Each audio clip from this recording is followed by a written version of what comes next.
Hi again then guys, and so we've got another updated version 2.0 tune for the Lamborghini Reventon today, and I've gone for racing soft tyres. Everyone of course has their own personal preference there.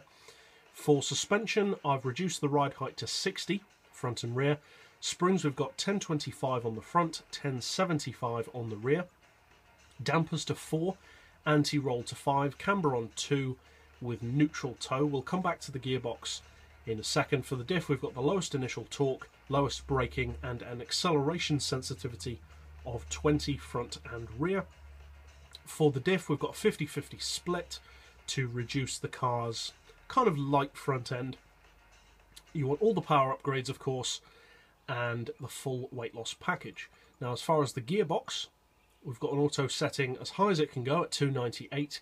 Then for the individual gears we've got 50-50, 1375, 30, not 13 of course, 2125, 1575, 1225 and 975 with a final drive of 2.3. I would, as always, recommend turning your traction control off because it really slows you down off the line. Now, most of my version 2.0 tunes are predominantly designed to increase your top speed. This tune isn't so much about that, because as far as the Reventon goes, and also the LP640 and the LP670, the top speed and the straight line performance has never really been an issue. It's kind of like the GT by Citroën. That comes naturally, that's not the problem. The problem is the handling. These cars, particularly the Lamborghinis, particularly the three Murcielago-based vehicles, are kind of tricky.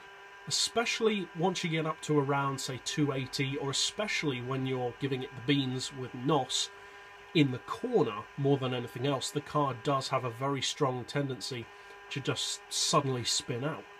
Now, I have already updated the LP640 and the Chrome line models with a tune a little while ago, but this tune takes it even further, and I would say the handling is now the best that I've ever had out of these cars. The handling is actually, I would say, pretty much perfect now, to be honest.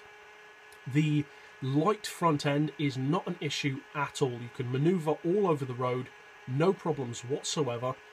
Giving the front end more of that torque split really helps with that. It means that it's not just completely going to the back. And also reducing down the acceleration sensitivity on the diff really stiffens up the steering and allows you to take the corners at speeds which they never could before. They would just spin out. Now this tune is of course predominantly for the Reventon, but it also does work in pretty much the exact same way with the same improvements, if not more so actually, for the LP640, the Chrome line and the LP670. The Reventon though is the quickest of the Murcielago-based vehicles. Cruising speed is perhaps a tiny bit better than it was before. It's about 286, 287, which is better than the LP640, etc.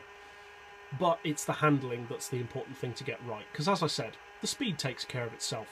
With this current setup, you've got, as you can see, around 1500-ish RPM of draft potential, which can easily get you up around 310, 320, and it can actually hold the corner at over 300 now without pretty much any handling issues. You can get it right down to the bottom of the corner without it spinning out, and obviously it's better at the top of the corner, but it can do it at the bottom, and it's much better. As I said, it's a world of difference to the standard handling that these cars come with.